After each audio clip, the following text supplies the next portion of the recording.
जी जी सांपला में एक एफआईआर दर्ज हुआ था 378 नंबर 18 तारीख को। तो उसमें ये हुआ था कि संजय नाम का आदमी जिसका मनी ट्रांसफ़र जो हमारा कंप्लेनेंट है मुद्दे में, वो उसका मनी ट्रांसफ़र का दुकान है हसनगढ़ सांपला। तो वो बाइक से दिल्ली की तरफ जा रहा था, तो उसके साथ कुछ लड़कों ने छीना-झपटी की और उससे स्नैचिंग कर ली और हवाई फायरिंग भी हुई। तो उस पर त्वरित कार्रवाई करते हुए सांपला थाना पुलिस और तीनों सीआईए हमारी स्पेशली सीआईए 2 और साइबर सेल उसी समय जुट गई और अभी हमने सक्सेसफुली 5 लोगों को अरेस्ट कर लिया है इसमें, जिसके डिटेल्स हम आपको बताते हैं सबसे। और इन 5 पे पहले भी मुकदमे हैं 307 IPC 307 के मुकदमे हैं सदर सोनीपत थाने, तो ये पहले से भी फरार है उस मुकदमे में। पहले बंदे का नाम है अंकुश जो कि बरोड़ा का है, दूसरा का नाम है प्रवीण जो हसनगढ़ का है, तीसरा अंश वो भी बरोड़ा का है, ऋतिक हसनगढ़ का और अमन लाडो। इससे इन लोगों से हमें अभी हम लोगों ने 5 दिन के रिमांड के लिए अभी इनको कोर्ट में पेश करेंगे। रिमांड के बाद इनसे काफ़ी रिकवरी भी करनी है, पैसे की भी, आर्म्स की भी, बाइक की भी। अभी हमारे पास एक बाइक रिकवर हुई है, बाकी सारा चीज़ रिमांड के बाद आपको डिटेल्स। तो क्या किसी गैंग से जुड़े हुए हैं?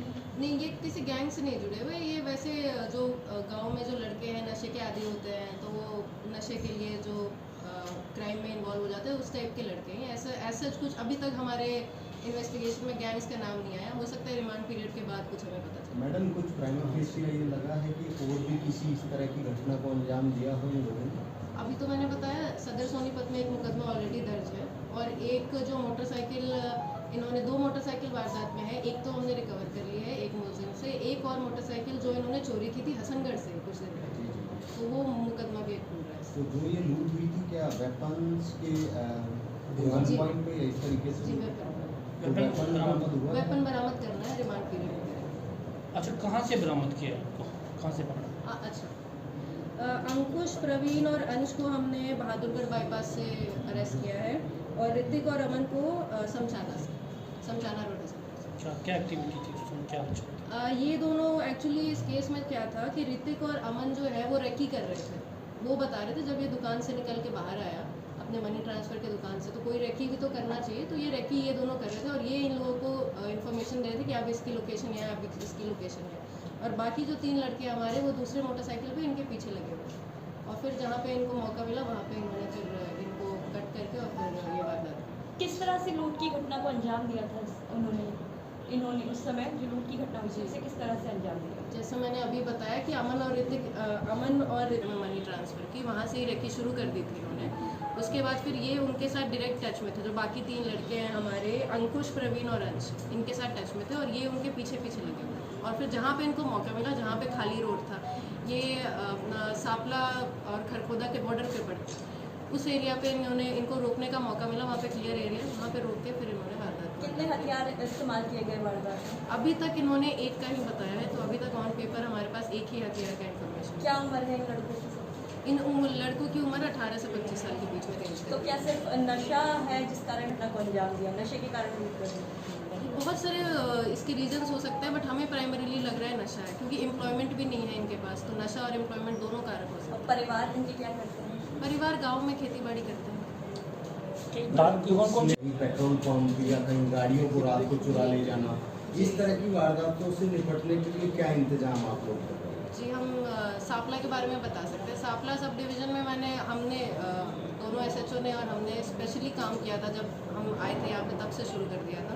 तो हमने एक क्राइम मैपिंग की थी सांपला सब डिवीज़न की दोनों थानों की, और उस हिसाब से जो हमारा रूट है ERV का, ERV जो हमारी डायल 112 की गाड़ियाँ हैं, उसके रूट में हमने तब्दीली की थी। तो उससे हमारे जो स्नैचिंग के फिगर्स है पिछले साल के कंपैरिजन में IMT में 45% कम हुए और सांपला में 75% कम हुए पिछले साल के कंपैरिजन में। अभी 21 और 22 का डेटा देगा। उसके अलावा हमने जो NH गाड़ियाँ हैं हमारी, जो नेशनल हाईवे वाली गाड़ियाँ हैं, उसको भी हमने एक प्रिस्क्राइब रूट टाइम के हिसाब से बना दिया है। तो वो रूट हर घंटे कंट्रोल रूम हर घंटे या हर 2 घंटे पे वो चेक करती है, वो रात को करती है। उसके अलावा वुमेन सेफ्टी के लिए भी हमने दुर्गा शक्तिया की गाड़ियाँ भी चलवा दी है।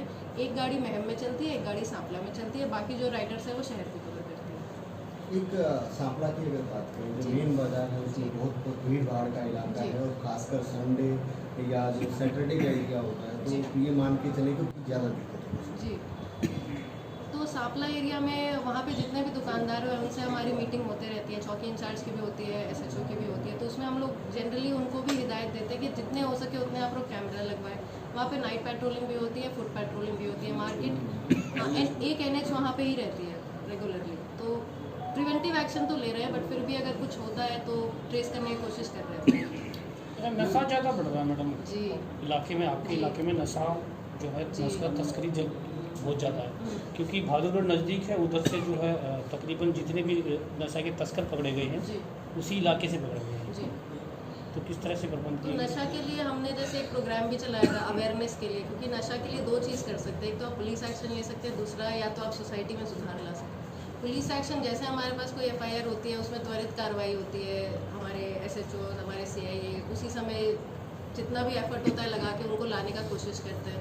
रिकवरी भी होती है हमारी जो ड्रग्स है उसकी। उसके अलावा अवेयरनेस के लिए हमने जो नशा मुक्त रोहतक का अभियान चलाया, उसके अंतर्गत भी काफ़ी स्कूल कॉलेजेस में जाके हम लोग अवेयरनेस क्रिएट करते हैं। मानते हैं स्कूलों में नशा पहुँच गया किस तरह का? कंप्लेंट्स तो आती है, बट ऐसे कुछ डेफिनेट इन्फॉर्मेशन नहीं। कॉलेजेस पे ज़्यादा फोकस है हमारा, जो हमारे जो टीनेज, जो लेट टीनेज में और जो अर्ली उन पे ज़्यादा फोकस रहता है। जी, ये बॉर्डर पे है ना, बताया तो मैंने। फिर भी दोनों आपस में कैसे लिंक हुए हैं बच्चों? ये इनका ग्रुप है, इनका एक जो मेन जो इनका अमन है ना, ये इनका मेन मास्टरमाइंड आप कह सकते हो उसको। अमन ने ये सारा चीज़ प्लान किया था, और ये पहले भी तो एक मुकदमे में थे ना 307 के, 5 जो है उस मुकदमे में। अच्छा, उसी वहीं से जुड़े? हाँ, वहीं से जुड़े। उनका हो सकता है पहले भी हो, उस मुकदमे में उसका डिटेल्स जो भी है, मतलब उस मुकदमे के थ्रू वो सारा डिटेल्स है। जी। और